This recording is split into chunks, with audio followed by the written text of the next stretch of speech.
Un ejemplo también, cuando uno interpreta el texto bíblico históricamente, que te puede ayudar la historia, es cuando habla del velo que la mujer se tiene que poner. En 1 Corintios. ¿Por qué?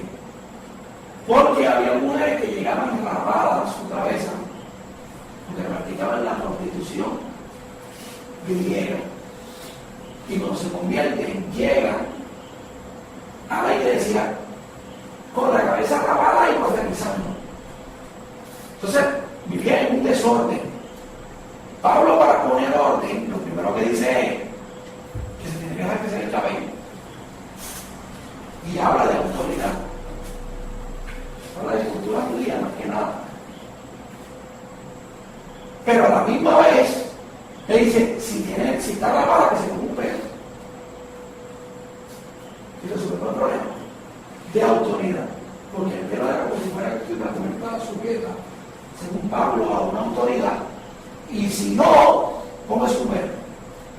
Eso trajo como consecuencia que en Puerto Rico y en los Estados Unidos y en el mundo se practicaba el ponerse velo. Hay iglesias que se llaman la iglesia del velo.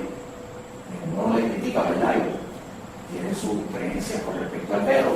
Pero cuando tú vas al texto, a la historia, tú descubres que eso nosotros no lo tenemos que practicar porque nuestras mujeres se dejan enrolar. A lo mejor se recuerdan bajito, pero no se raspan como lo hacía la prostituta religiosa del tiempo, como se escriben las cartas de 1 y 2 Corintios. Cultura, historia, autor, receptores. ¿Cuál sería el otro elemento? El lenguaje.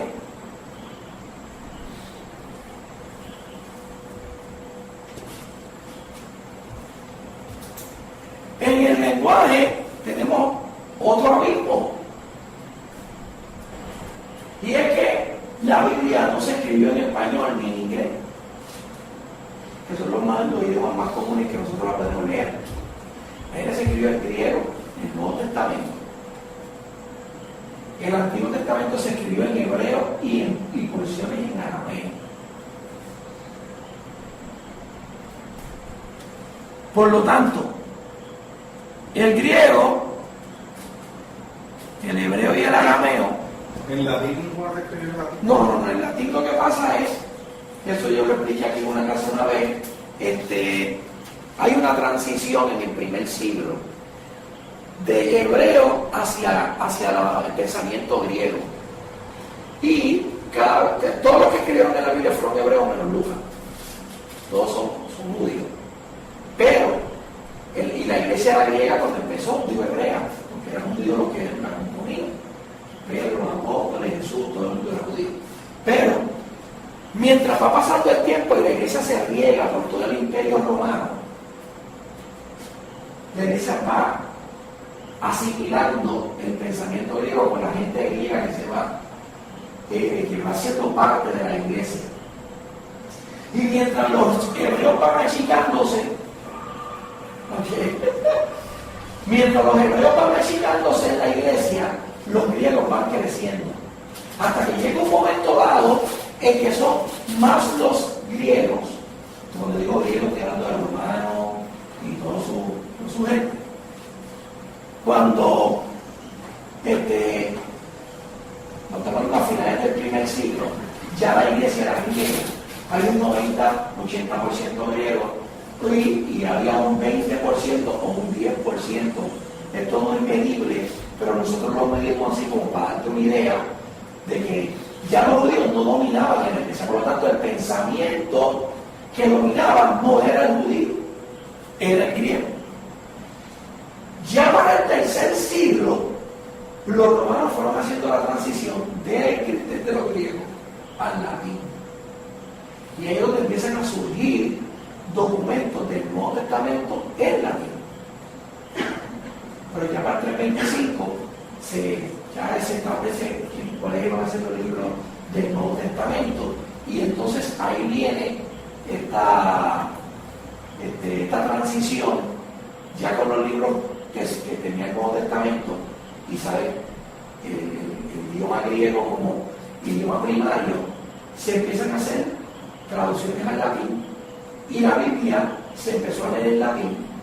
Inclusive, como estamos hablando de los primeros 5 siglos, hay textos en latín que se utilizan. Yo les di un mapa, después yo te doy, yo creo que hay copia, donde yo divido el mundo griego, se lo dieron en el seminario evangélico, la profesora Lubis, la doctora. Y en la otra parte está el mundo latino, porque el mundo se dividía entre el latino y el griego. Pensamiento griego, pensamiento latino. Y esta gente del mundo latino fueron los que empezaron a crear la Biblia en latín para los que no sabían griego. El griego se mantuvo hasta el 3er siglo, ya al final del 2º siglo, que van haciendo la transición. El griego se mantuvo hasta ese tiempo porque unificaba el imperio. Cuando los romanos vencen a Grecia, todos los territorios griegos hablaban griego koine, que es una mezcla del idioma de la provincia y el griego. Por lo tanto, ese griego koine se convirtió en el griego, en el idioma del imperio. Entonces, para las transacciones comerciales se utilizaba griego. Por eso es que entonces, para los apóstoles escribir, tuvieron que escribir en griego. ¿Por qué? Porque para escribir al mundo y a las iglesias que estaban fuera de Jerusalén, no hablaban hebreo, hablaban griego. Probablemente hebreo se hablaba en la sinagoga, el arameo en las casas, era un arameo hebraico. El arameo hebraico en las casas, una mezcla de arameo, idioma de Babilonia, ¿verdad?, con el hebreo, una mezcla. En el comercio, el que era comerciante tenía que saber griego, por eso usted no sabía griego. Por eso Jesús tenía que saber griego, porque eran carpinteros, eran pescadores. Pablo vendía carpas, así que, y las hacía, ellos tenían que dominar ese idioma para poder vender. Y el arameo obviamente lo hablaban en las casas, y el latín lo hablaban los soldados romanos. Y probablemente para poder hablar en tribunales romanos, tenían que saber latín. Hay gente que cree que Pablo sabía latín porque usa muchos latinismo en el Nuevo Testamento. Términos irlandeses que vienen del latín lo usa mucho en el Nuevo Testamento, y un día podemos sacar el tiempo a utilizar las distintas palabras hebreas que hay en el Nuevo Testamento, las que puedan salir del arameo y las que pudieran salir del latín. Pero el lenguaje nos dificulta. Yo creo que este es uno de los elementos que más nos dificulta interpretar la Biblia. ¿Por qué? Porque el idioma griego y hebreo tienen lo que se conoce como los aspectos verbales.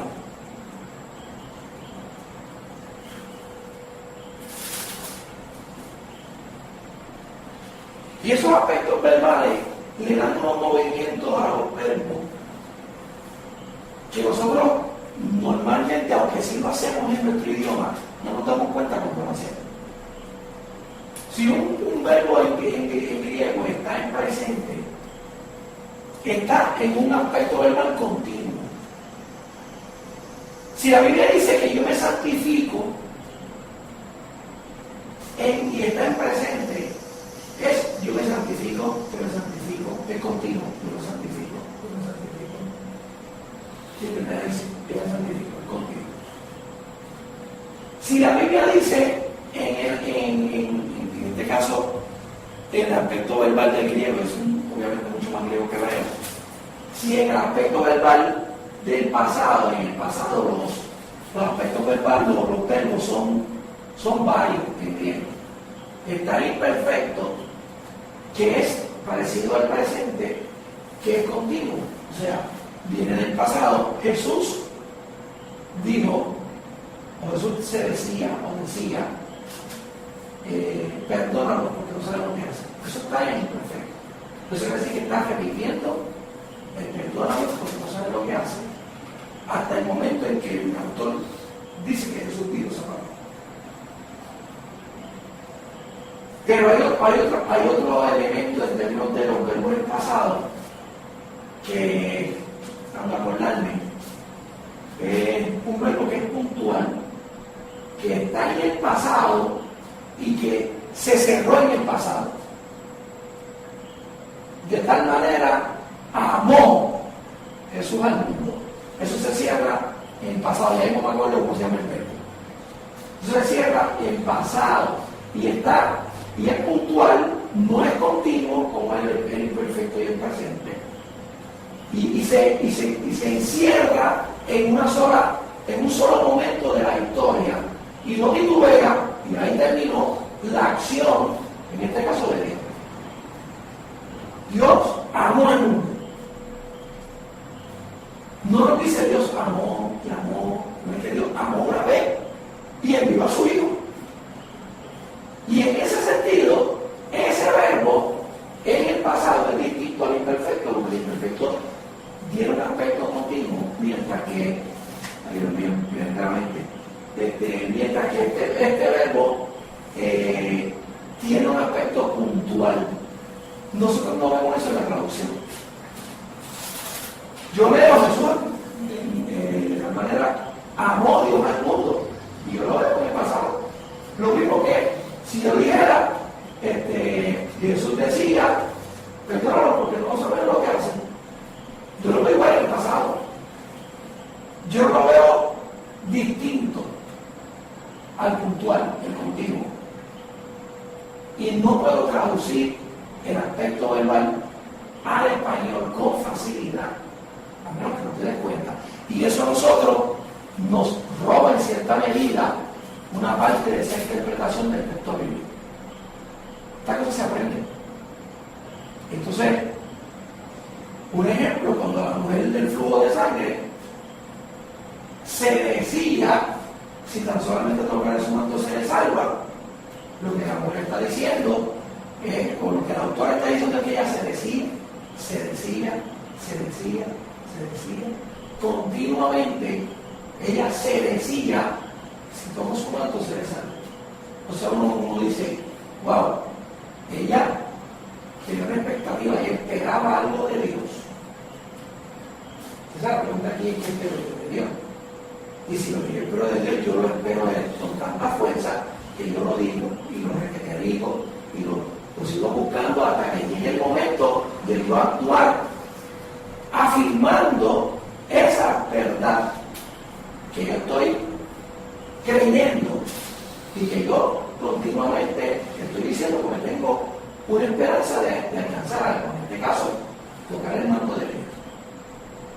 Eso nosotros no vamos a la traducción, se pierde la traducción. Por eso el lenguaje es otro de los aspectos que a nosotros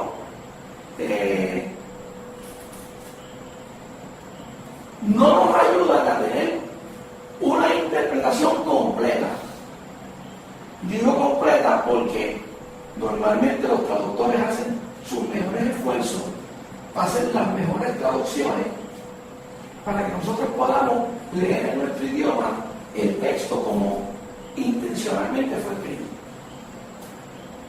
Así que, aunque es un elemento de abismo para nosotros poder interpretar, lo que sí es importante que nosotros podamos entender es que estas cosas nosotros las podemos aprender. Hay comentarios bíblicos que mientras van interpretando te lo explican, que tú lo puedas ver, y en ese comentario que tú puedas hacer una interpretación más profunda de ese texto.